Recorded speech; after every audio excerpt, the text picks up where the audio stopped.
দর্শক আসসালামু আলাইকুম। দা মিরর নিউজের পক্ষ থেকে আপনাদেরকে স্বাগত জানাচ্ছি। আমি আশিকুল আলম। আমরা চেষ্টা করে যাচ্ছি প্রতিনিয়ত আন্তর্জাতিক বিশ্বে ঘটে যাওয়া গুরুত্বপূর্ণ ঘটনাগুলো একের পর এক আপনাদের সামনে উপস্থাপন করার জন্য। বেশ কিছু গুরুত্বপূর্ণ ঘটনা সামনে এসেছে, সেগুলো একে একে উপস্থাপন করার চেষ্টা করব। হরমুজ প্রণালীকে কেন্দ্র করে আবারও পাল্টাপাল্টি বক্তব্যে জড়িয়েছে যুক্তরাষ্ট্র ও ইরান। ট্রাম্প দাবি করছেন যে হরমুজ প্রণালী তাদের পুরোপুরি নিয়ন্ত্রণে রয়েছে এবং তাদের নৌবাহিনী এটিকে নিয়ন্ত্রণে নিয়েছে। যদিও হরমুজ প্রণালীতে জাহাজ চলাচল একদমই তলানিতে ঠেকেছে, এই কারণে যে এই সময়ে সাম্প্রতিক সময়ে যে বেশ কয়েকটি জাহাজেও হামলা করা হয়েছিল, ভারতীয় নাগরিক নিহত হয়েছে, সৌদি আরবের জাহাজে হামলা হয়েছে, এরকম বেশ কয়েকটি জাহাজেও হামলা হয়েছে, হুতি বিদ্রোহীরাও সক্রিয় হয়েছে। সবকিছু মিলিয়ে ইরান এবং যুক্তরাষ্ট্র তাদের পাল্টাপাল্টি বক্তব্য যেমন অব্যাহত রেখেছে, আলোচনায় কূটনৈতিক আলোচনা এখনো পর্যন্ত তেমন কোনো ফল পাওয়া যায়নি। কারণ সমঝোতার ক্ষেত্রে পাকিস্তানকে মুখ্য ভূমিকায় থাকলেও সেটি এখনো পর্যন্ত তেমন কোনো ফল নিয়ে আসেনি। পাল্টাপাল্টি এই বক্তব্যে নতুন করে হরমুজ প্রণালীতে কি ধরনের পরিস্থিতি সৃষ্টি হয় সেটি কিন্তু এখন আলোচনায় সবচেয়ে বেশি আলোচনা রয়েছে।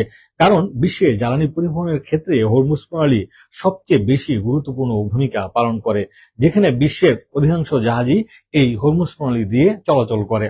ইরান বলছে যদি যুক্তরাষ্ট্র তাদের এই নিষেধাজ্ঞা বা নৌবাহিনী তাদের হরমুজ থেকে প্রত্যাহার করে না নেয়, তাহলে সেক্ষেত্রে তারা পুরোপুরি তাদের নিয়ন্ত্রণেই হরমুজ এখনো রয়েছে এবং সেটি থাকবে।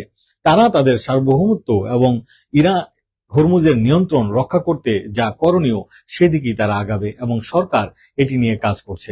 ইরানের আধা সামরিক বাহিনী বাসিস অর্গানাইজেশনের প্রধান তায়েব তিনি বলেছেন যে হরমুজ প্রণালী তাদের নিয়ন্ত্রণে রয়েছে। অন্যদিকে ডোনাল্ড ট্রাম্পও দাবি করেছেন যে হরমুজ প্রণালী তাদের নিয়ন্ত্রণে রয়েছে।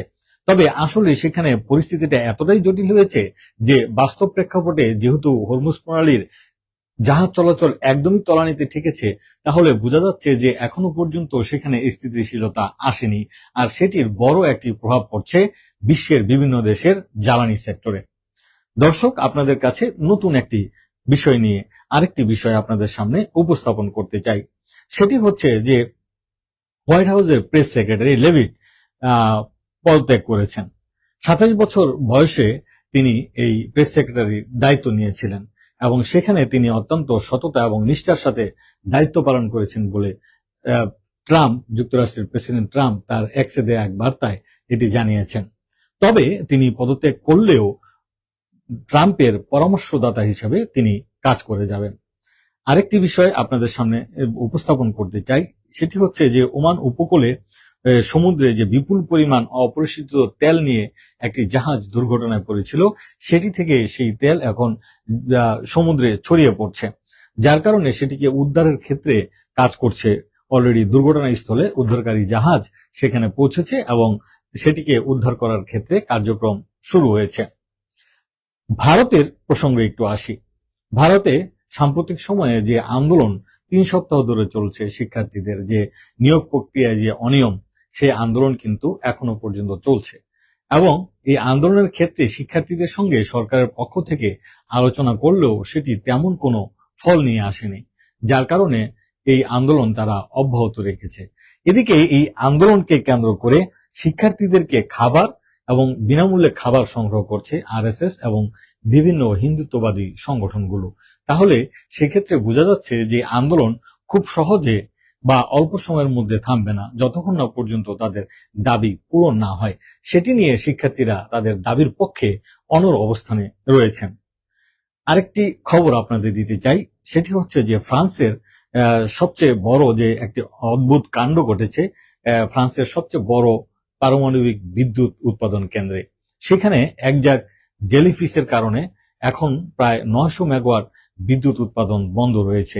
6টি কেন্দ্রের মধ্যে 4টি কেন্দ্রই এখন বন্ধ। 2টি কেন্দ্র থেকে এই এখন বিদ্যুৎ উৎপাদন হচ্ছে।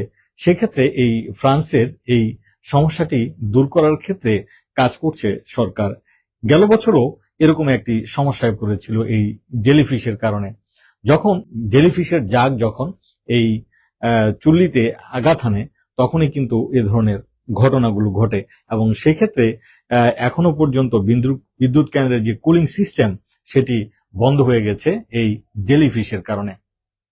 দর্শক, শেষ করব আরেকটি খবর দিয়ে, সেটি হচ্ছে মালয়েশিয়ায় সম্প্রতি অবৈধ অভিবাসীদের ধরার ক্ষেত্রে যে অভিযান চালাচ্ছে মালয়েশিয়া সরকার একের পর এক, সেটি আরো জোরদার হয়েছে। এ পর্যন্ত ৩,০০০-এর বেশি অভিবাসীদেরকে তারা কাগজপত্র না থাকা এবং তাদের অনুমতি না থাকায় আটক করেছে। সেখানে গতকাল যে অভিযান চলেছে সেখানে ১,০০০-এরও বেশি অভিবাসীদেরকে আটক করা হয়েছে, যার মধ্যে বাংলাদেশি সংখ্যা প্রায় ৪০০। এই সাম্প্রতিক সময়ে আমরা দেখেছি যে বাংলাদেশ সরকারের সঙ্গে মালয়েশিয়া সরকারের যে আলোচনা চলছে জনশক্তি রপ্তানির ক্ষেত্রে বা সেটির কিন্তু এই আগস্ট মাসেই শেষ সপ্তাহে সেটি শুরু হওয়ার কথা এবং সেটি নিয়ে সরকারের পক্ষ থেকে প্রবাসী কল্যাণ মন্ত্রণালয়, পররাষ্ট্র মন্ত্রণালয় এবং সরকারের বিভিন্ন মন্ত্রণালয়গুলো কিন্তু এ নিয়ে কাজ করছে প্রধানমন্ত্রীর দপ্তরও। এখন পর্যন্ত বাংলাদেশিরা সবচেয়ে বেশি এই মালয়েশিয়া যাওয়ার আগ্রহের ক্ষেত্রে তাদের অনলাইন নিবন্ধন প্রক্রিয়া নিয়েও আলোচনা হচ্ছে এবং বাংলাদেশ থেকে কোন কোন কোম্পানিগুলো এই বিদেশে জনশক্তি রপ্তানির ক্ষেত্রে কাজ করবে সেটি নিয়েও আলোচনা চলছে। কারা এই প্রক্রিয়াগুলো সম্পূর্ণ করবে বাংলাদেশ থেকে এবং মালয়েশিয়া থেকে কারা এই প্রক্রিয়াগুলো সম্পূর্ণ করবে সেগুলো নিয়ে একের পর এক বৈঠক চলছে। এর মধ্যে এই অবৈধ হিসাবে গতকাল যে অভিযানটি চলেছে সেখানে প্রায় ১,০০০ যে অবৈধ অভিবাসীদের আটক করা হলো, সেখানে ৪০০ জন বাংলাদেশি, সেটি একটি বিরূপ প্রতিক্রিয়া হতে পারে বলে অনেকে আশঙ্কা করছেন। দর্শক, আমরা প্রতিনিয়ত চেষ্টা করে যাচ্ছি যে আন্তর্জাতিক বিশ্বে ঘটে যাওয়া গুরুত্বপূর্ণ ঘটনাগুলো আপনাদের সামনে উপস্থাপন করার জন্য। দ্য মিরর নিউজের আমাদের এখনকার মতো এই ছিল আমাদের কাছে সংবাদ। পরবর্তীতে আবারও যুক্ত হব, জানাবো আন্তর্জাতিক বিশ্বের নতুন কোনো খবর। সে পর্যন্ত সবাই ভালো থাকুন, সুস্থ থাকুন। ধন্যবাদ সবাইকে।